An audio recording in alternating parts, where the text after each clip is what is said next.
So for our decision-making structures, we have if else, and we also have switch. There is, in addition to the if and the if else, there is like a little shortcut version that uses a ternary operator that I will also show you. We have had quite a few examples of if and if else already. With an if statement, you can do a single-sided if where the only action it's concerned with is if it tests true, or you can do a double-sided, which you're including the if and the else. I think you guys are pretty familiar with that. The ternary operator is something that I've actually seen in quite a few languages, and there's even a version of it in Excel. And so how this is set up is you have a condition, and then you have a question mark. And that kind of replaces the if. And then after the question mark, you tell it what to do if it's true. You have a colon, and you tell it what to do if it's false. So this is like a shortcut version of an if else. And quite often you'll see them right in a right line statement, and it just saves you several lines of coding. So here I've got it in a right line, and this is the condition that it's checking. So it's checking the department number and the region. Okay, and if that tests true, then it prints out, congratulations, your department gets a bonus. If it's false, it says, sorry, you're not eligible. Okay, and so that actually took the place of several lines of code. And so I've got a couple different examples here. And this is a program that we looked at a while back that had quite a few more lines of code. And just using this ternary version of the if else has saved us all those extra lines of code.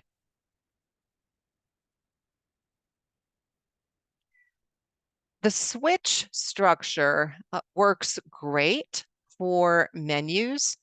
If you're developing a game and you want, different actions taken based on random numbers, works great for that. You can use it for numbers, you can use it for text. The only limitation that you really have is that you can only do the switch on one variable or one expression. Okay, and the syntax for this is you've got the keyword switch, and then whatever it is that you're testing. You've got an opening curly, you've got a closing curly, and then you have case statements. So you've got the keyword case followed by the value that you're going to check and a colon. Okay, and at the end of each case, you have a break statement.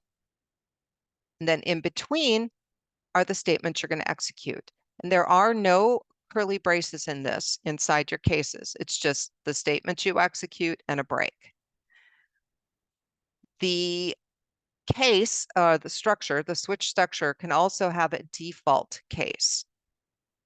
And I'm going to pause a minute and fix the spacing on this. Okay, so that's much better. So now you can actually see that default is part of our little case structure. And so you can have all of these cases, and then at the very bottom, you can have something that you call default. That's kind of a catch-all, okay? And that also would have a break. And then what happens kind of when you're going through this is once a case tests true, it goes through and executes all of the statements. And that is why a break is so important, because once that little true flag goes on, it's just going to keep executing. And what the break does is say, okay, you're done. You need to go to the line after this structure. Without the break, it's just going to keep executing statements on down the line. Okay, because once it tests true, that little flag gets turned on and it's true. Okay, so break is really important. Otherwise, all your statements and all your cases are going to get executed. Let's see. If you wanted multiple case values to execute the same statements, you can do that. Okay. And all you have to do is put case, the value in a colon, do that same thing for your second case and your third case, now however many you want, and then your statements with the break.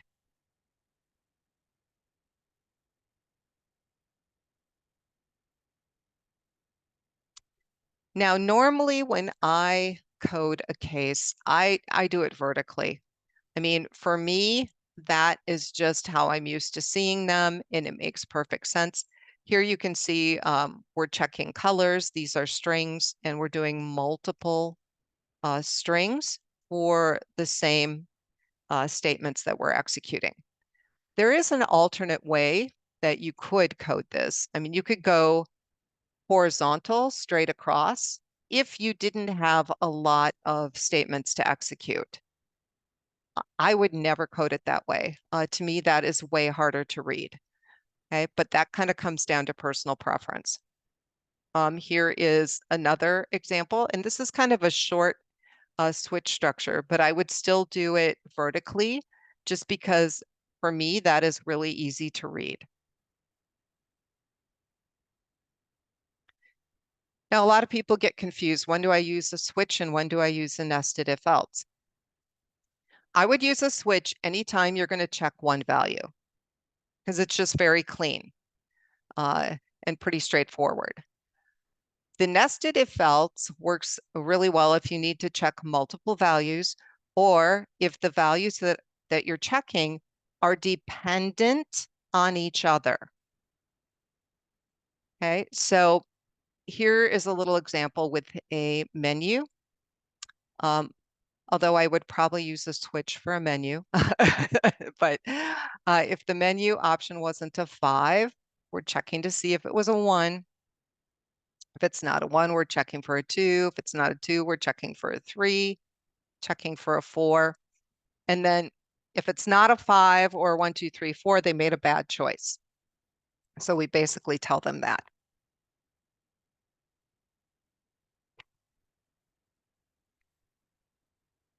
Okay, so that's a nested if else. We're only checking one value. So how I would code this is I would do it in a switch. To me, that is just so much cleaner looking. But that kind of does come down to personal preference as well. This is a pretty good example of when I would use a nested if else, because here I'm checking for multiple things and they are dependent on each other. So I've got a number that I've read in, and if it's between 0 and 100, I want to do this. If it's not between 0 and 100, I'm going to check to see if it's between 100 and 200. Okay, and if it's between 100 and 200, I'm going to do this. If it's not between 100 and 200, then I'm going to check for this. So you can see how each of the conditions that I'm checking is dependent on the previous one. So that is a really good example of when to use a nested if else. Okay, and I do think if you guys get used to using switches, and I'm going to have you use them in the lab assignment, I think you will really like them, and they are supported in pretty much all programming languages.